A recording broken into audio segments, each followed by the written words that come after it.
節はここにいなくて、銀の鍵を渡さなきゃいけないユーリはここにいる。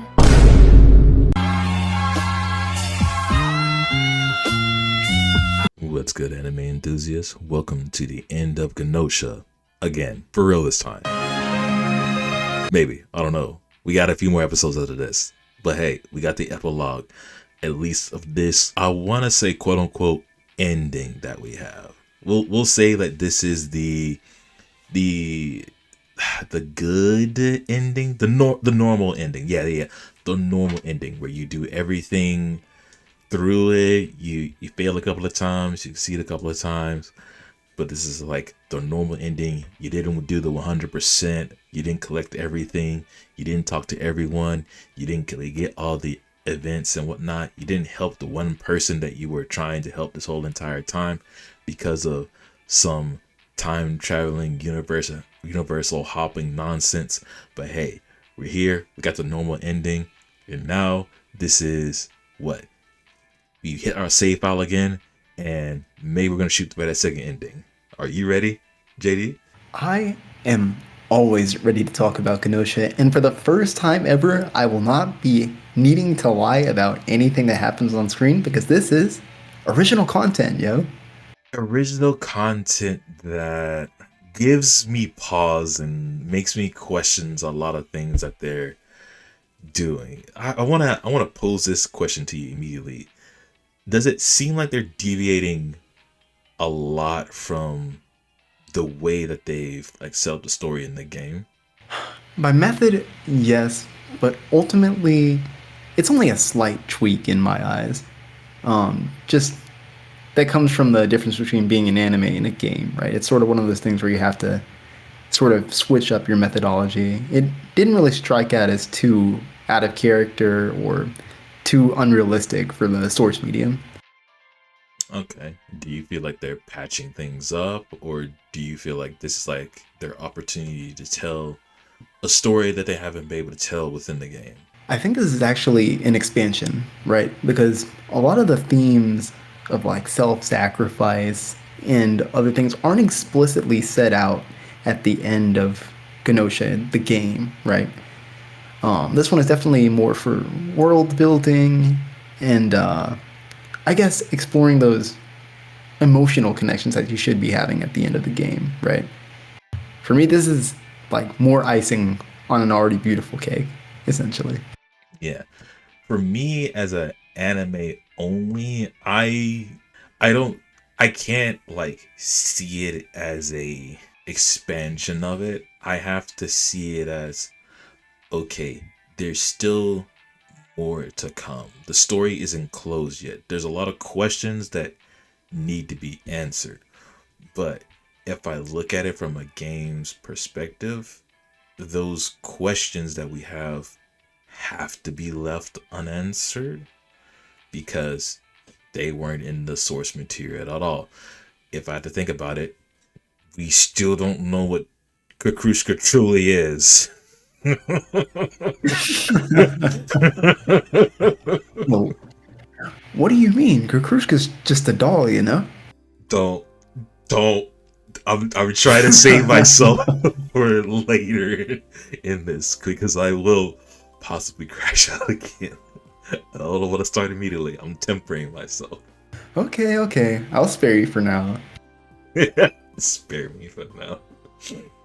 Alright. So where do we begin in this epilogue, this original content? Well, we start the day after the party, the next day, where we get the same scene as before. Yuri is out in the hallway and he meets Comet. He's thinking, while Yuri's like going out to the hall and like seeing Comet, he's thinking about, okay, did I loop again? No, because he confirms it with Comet. The Comet saying that, what are you talking about? Like, the party was yesterday. The party was over. It's done. And with that being said, I'm gonna say this now. Yuri gets in his head and he really repeats what happened to him immediately and what happens in the last episode. I'm just gonna say that right now. He does a lot of repeating. Like JD, you felt like a lot of references are like hitting you over the back of the head. Now the writers are hitting me over the back of the head with this regurgitated information. Yes, I just saw it.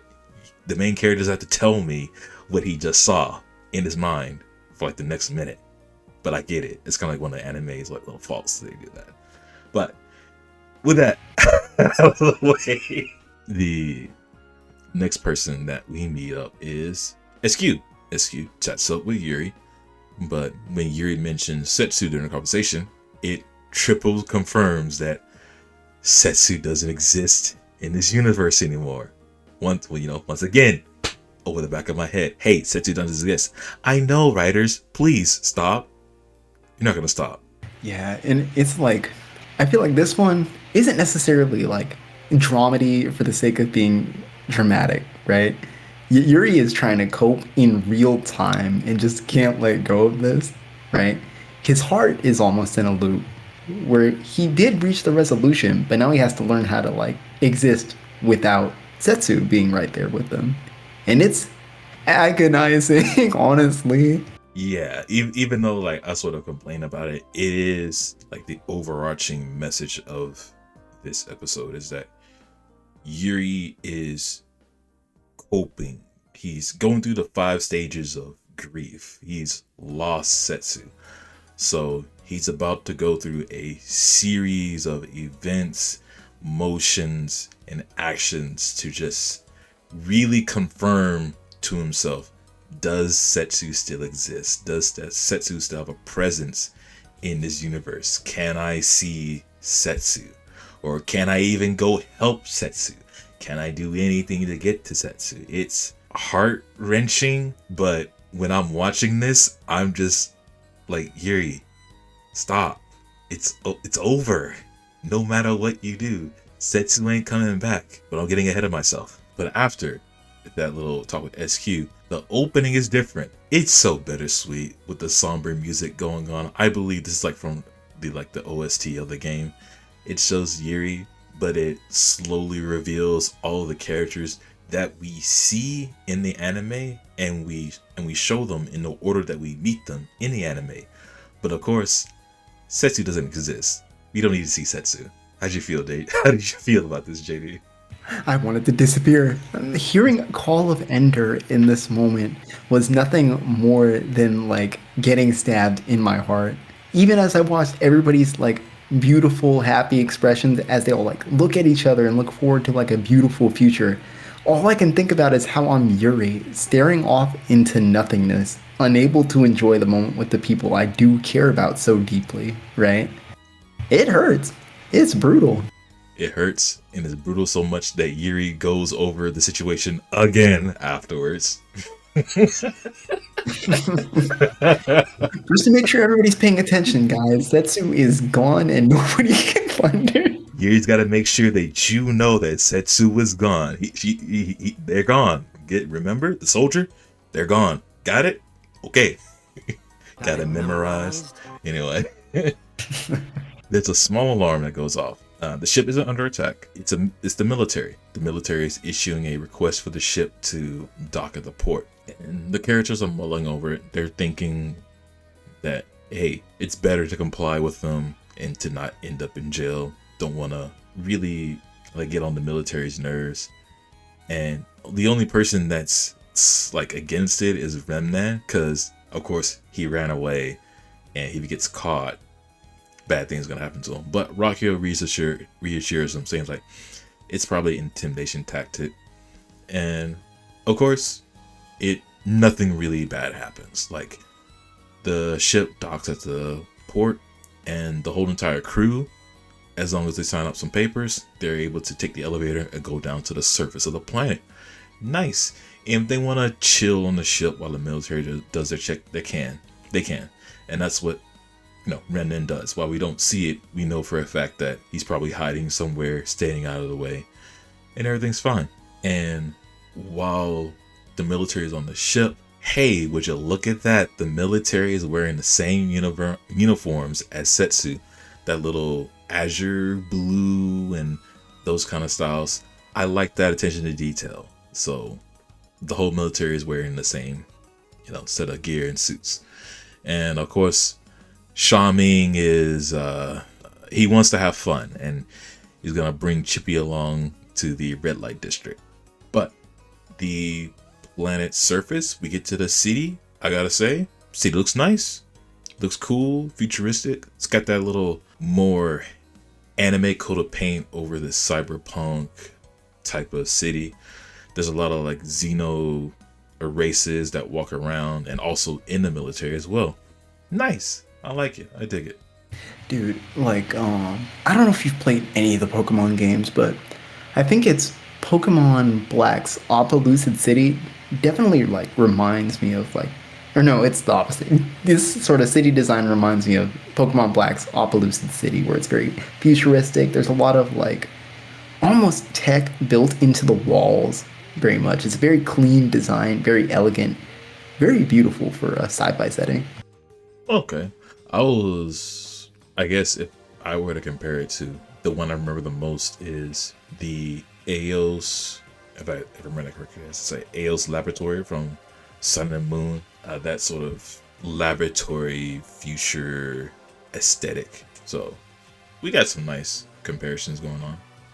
And we follow Yuri as he's talking to some military guys, and he's asking about Base 52. That is the military base that Setsu was at.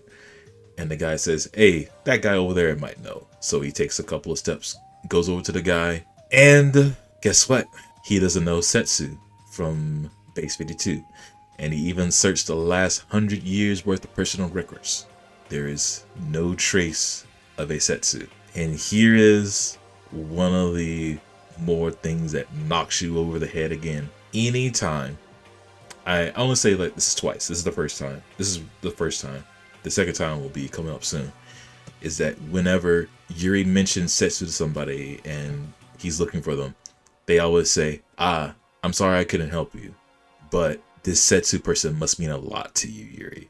They must be important to you. We get it. It's cool. And then Yuri quadruple confirms that Setsu doesn't exist, and despair sets in.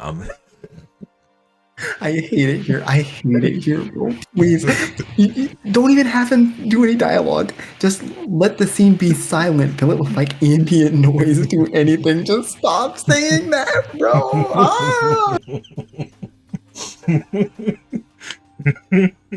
How to make your main character seem like a sad emo boy. Yes, Yuri. You like Setsu. You want to help them. Stop talking about them. But of course, wait, no, that's fine. It's okay. We get a break. We get a nice break. You know why? We see Gina. Gina's getting harassed by some military people, and Yuri scares them off by mentioning is like, hey, yo, our ship was docked after we escaped from the UN, so there might be a Gnosia amongst us. And then the military dudes scare off, and of course it's not true. And even Yuri says it while he's in the record store with Gina, saying like anybody with half a brain would have realized that if our ship was docked to the port, and then if we're on the surface planet, they will understand we're not Gnosia. So, bro, and I love Yuri says like a little bit after while talking with Gina, I guess I just got really good at lying at some point, and I'm like, damn, dude. It's the first good lie Yuri has told all season, though. You know what I mean? Just true. And you know what, JD? You can't lie to me. While they're in this record store, those records look like giant floppy disks. Don't lie to me. You see it too. And now you can't unsee it. It's such a great touch. Yeah. Bro, I thought it was sick. And then, like, the console that Gina uses to, like, display the map of, like, all the possible flight patterns that some ships have taken, it looks just like a PS5. Yeah. You see, folks, in the year 3000 XXX, we will have giant floppy disks as records. But speaking of the star map, that is a nice moment that Gina and Yuri have, just seeing things. And while it's going on, Yuri mentions Setsu offhand, and Gina just looks at Yuri, and then Gina's like, hey, tell me about Setsu. And Yuri is like, what? Gina, being the nice one, if you talk about Setsu, maybe it'll make you feel better. So next scene, Yuri just spills everything. Setsu goes over to the other dimensional door. He's looping the whole 9 yards. He just like bleh, regurgitates everything. Thankfully, we don't have to see it through everything like Yuri did, like Gina got. And while Gina can't imagine the story that Yuri is telling, she also can't imagine Yuri lying about it all. She believes him. That's good. That's nice. But Gina. Come over here for a sec. Why'd you say this, Wait a Gina? second. What are you about to do to my girl, Gina? Gina. You know, I was okay with, everything that's going on up until now. I was okay, Yuri is like going through the stages. It's fine. Gina, why did you say that Setsu is already gone, but don't they still have to give the key to you of this universe?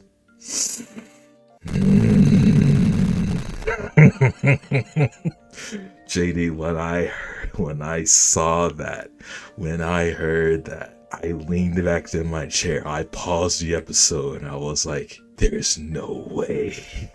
No, we can't go back. We can't go back. I didn't think of this. Why did I think of this? It makes so much sense. But I don't want them to go back. We can't go back. No, like, okay. And it took me a while. I struggled with this sentence for a long time, right? And I think a lot of the Reddit did as well. Is this some sort of logic error? I legitimately can't answer that. I could not, and even though it's been presented to me, I can't confirm it quite yet.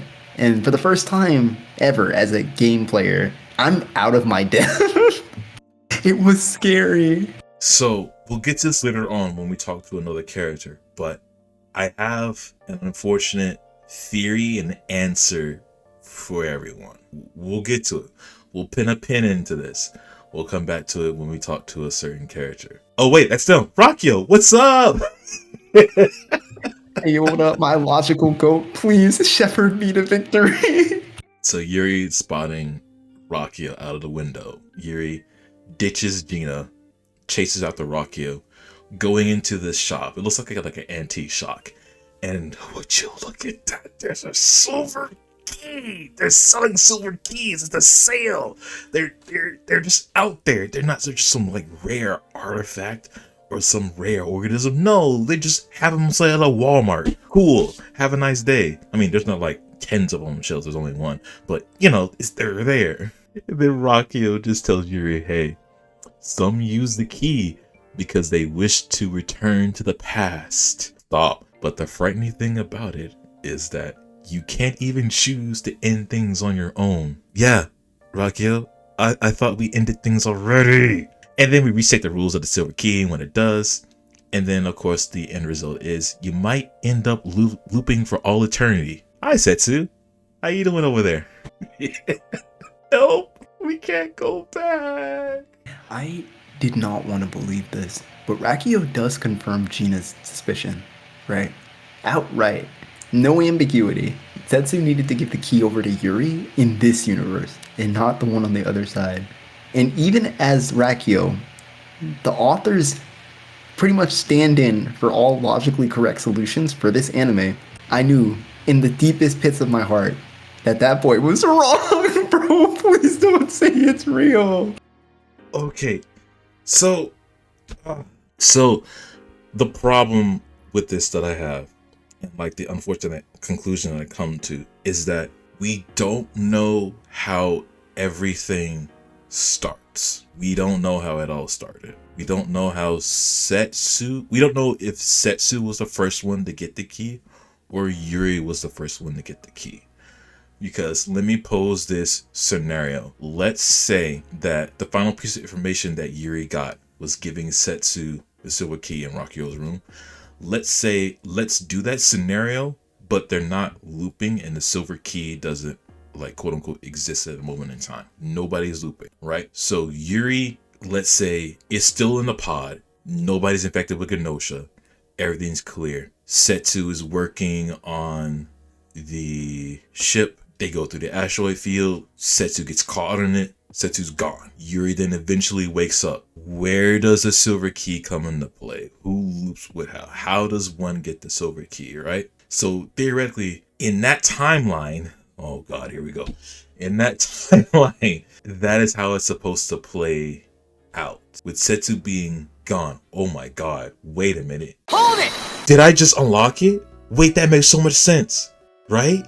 Sir, honestly, I don't believe anything against Setsu back. Wait, no, that makes so much sense, right? Because because this is the timeline / universe where everyone isn't infected with Gnosia, and because Setsu left this timeline with the real Yuri inside, that leaves this bug Yuri, we'll say this right now, to live in this universe. And that's with the Silver Key shenanigans. But if we take away the Silver Key shenanigans, Setsu dies in this universe when they hit the asteroid field, and then Yuri wakes up, and then Setsu's gone. We just have the 14-person crew. Sure, they all know the Setsu then, but both of these quote unquote timelines that exist, where we have Setsu leaving through the dimensional door, and in this theoretical timeline where everything goes right and nothing goes wrong, both Setsus are gone. The timelines the timelines are similar. It's just that in one timeline, Setsu's existence is erased, while in the other timeline, Setsu's existence isn't erased, but they live on through everyone's memories. And I cook. We're good. Oh, I think you should just stick to spaghetti, yo.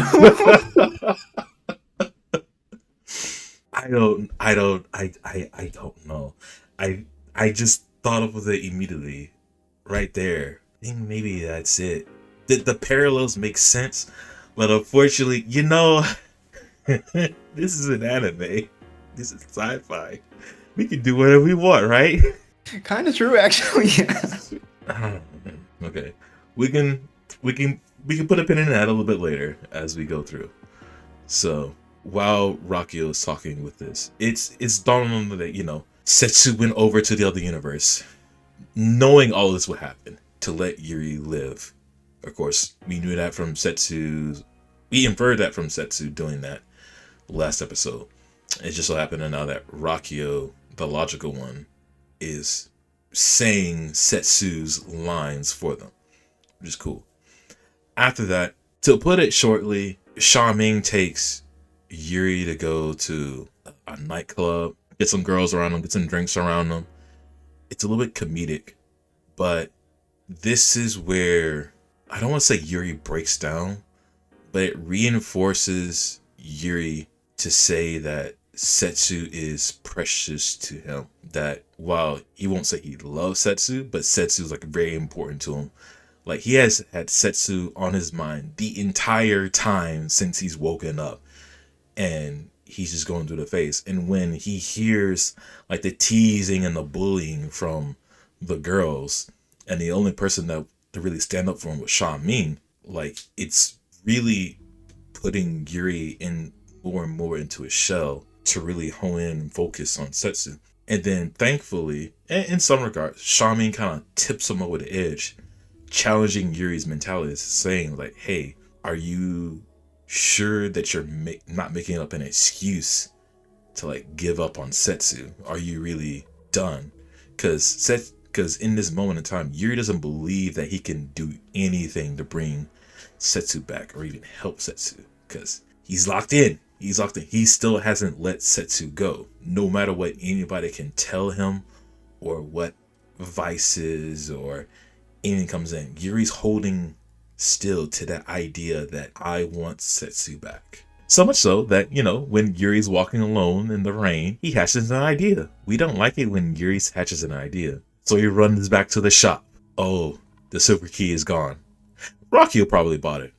So he chases down Rakio all the way back to the ship, which is around the same time that everyone else is back on the ship, or trickling in onto the ship, and the military declared that there's no Gnosia on the ship.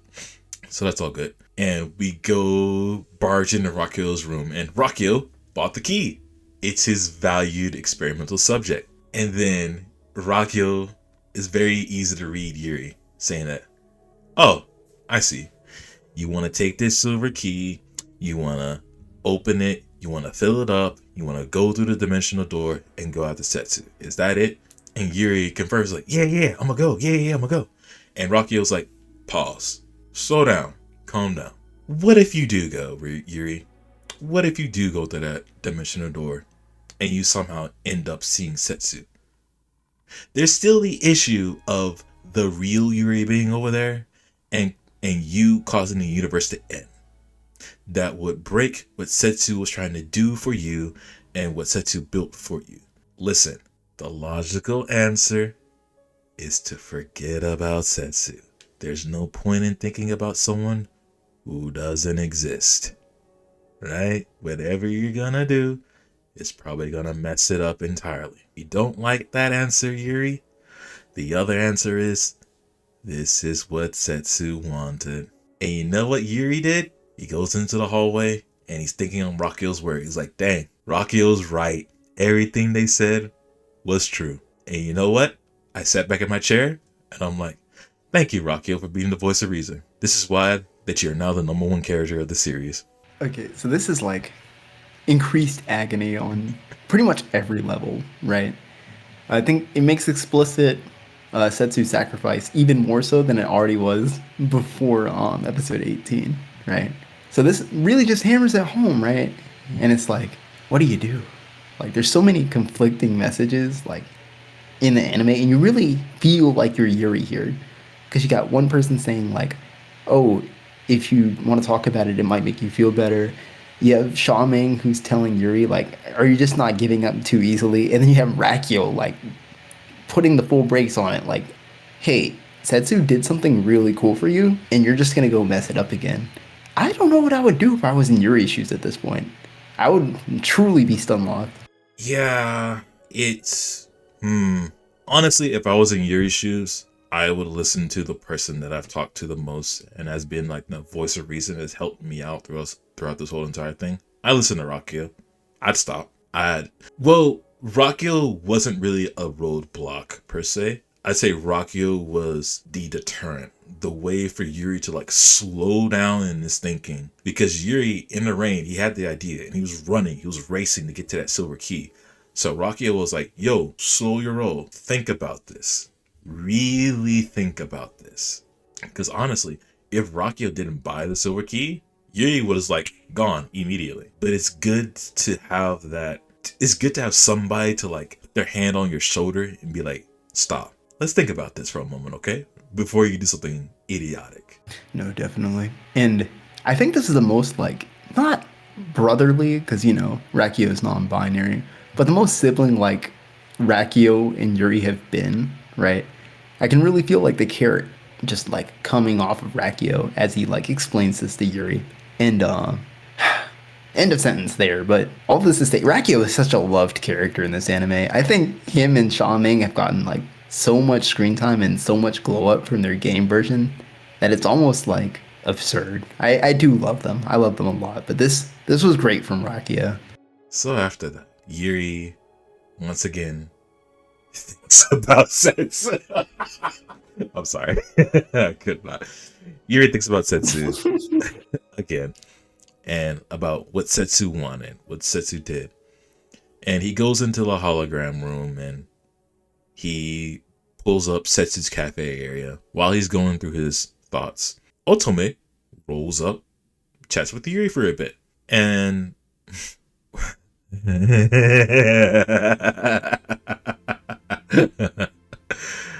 while Otome doesn't know or remember Setsu, anytime Setsu's name is mentioned, she feels a little twinge. And when Otome moves her mouth, it makes you think about the hook where Setsu caught Otome.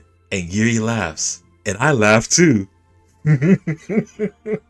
Yuri, knowing that, gets that small little hope, knowing that, hey, Setsu wouldn't disappear that easily.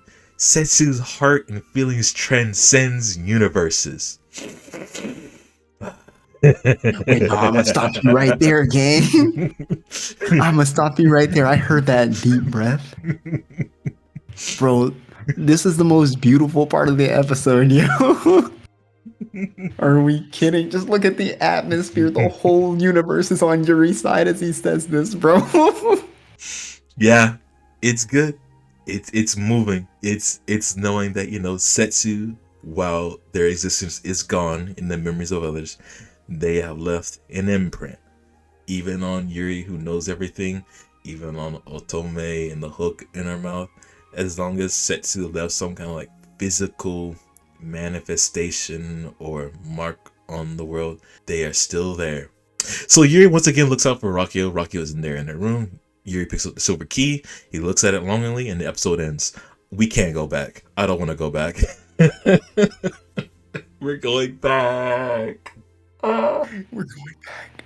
We're going back. Okay, it's still ambiguous. Maybe we don't. Maybe Rakio comes in and it's just like, bro, don't do it. Rakio comes in with a gun. Stop right there. No shot, I'm letting you steal 2 silver keys from me, bro. The first one was expensive. The second one was more expensive. Wait, wouldn't that be... I can't... I don't want to count. as much as I like growled, slightly groaned, and criticized comically, this was a really good episode with a theme of acceptance, coping, learning what someone does when they seemingly have no other option to like help or save or wants to think about someone that's no longer there. Like it doesn't even have to be like someone who no longer like exists in like the mental state. It could be someone that's, like recently gone, or somebody just left for a couple of days. You get that feeling of withdrawal. Somebody that you were so close to or something is no longer there, and you don't know what to do with yourself. You search for answers, but you can't find any. While Yuri doesn't look for alternatives, that's another way that some people will cope. You look for alternatives, but it's not the same. It doesn't give you that same feeling. You don't get any excitement, like going to the nightclub, hanging out with Sean Ming. Like nothing's like doing it for you. Even when you talk to someone about it, like with Gina, sometimes it doesn't work. And then you have people that will tell you, hey, slow your roll, stop thinking about it. You're making it worse for yourself. Like with Rakia, you're pulled in these different directions. And it's then when you get that small little hope, like with Otome, that everything's all right. And then you go through a loop again just to mess everything up. Maybe. What are we doing? I still like my theory of trying to figure out what is day -1. Like, who gets the silver key? Who introduces this thing into this thing? Because right now, what we're doing probably is not really caring about Kakrushka, Yuriko, even Nos at this moment in time. We're just focusing on the Schrodinger box, the time traveling, the universal hopping nonsense, and how we fix that. In this style and what this episode went through, we'll see. Right now, our prediction is we'll probably get some kind of like anime nonsense to get Setsu back. I think they're trying to shoot for a happy ending, and we just gotta accept what comes, even if it doesn't make sense, and if we break like a lot of rules that we already established. No, it's agreed. Yeah. But you know what my dream is? That I don't think they'll do it, but my dream is we have a full episode dedicated to a full 15-man werewolf scenario where we have all the roles in place, and we have let's say one Gnosia, one person against the entire world, and then we go for it. That's my dream, but it's not gonna happen. And if it does happen, I'm gonna be extremely annoyed. Oh my god, bro. Any final thoughts on you, my friend? So like I was saying before, this episode expanded the universe out a little bit. Like Soren said, I really did like how every military member dressed exactly like Setsu. It added that extra little twist of the knife to me. because I could not look at anything in this episode without thinking, damn, everyone looks like Setsu now. Seeing a planet for the first time in like game or anime was pretty cool. I think this is the only time we've seen boots on the ground, and that was fun. Can't wait for the next 2 episodes, and I hope everybody else is prepared. Comment down below what y'all think about the episode. Comment down below like what you want to see in the next 2 episodes. Because right now, literally anything can happen. I mean, we could have like 3 Setsus pop up with Yuri, and Yuri's got to decide which one's the real one. We could play a whole different game, or anything of that nature. Final episode random chess match. I swear to God. No. It's what was it called? Superhuman something auto chess battler that Shigemichi and Jonas play. We do that. Oh my god, yeah, dude. Nose versus Yuri, it'll be fire. Oh my god, it's Nose, and then all of Yuri's pieces is the whole crew and everything. But with nothing else, y'all, I hope all of you have a good day, night, evening, morning, wherever you are in the world. And I hope your day is just a little bit better than it already is. With that, we'll catch y'all in the next episode. Peace. See ya.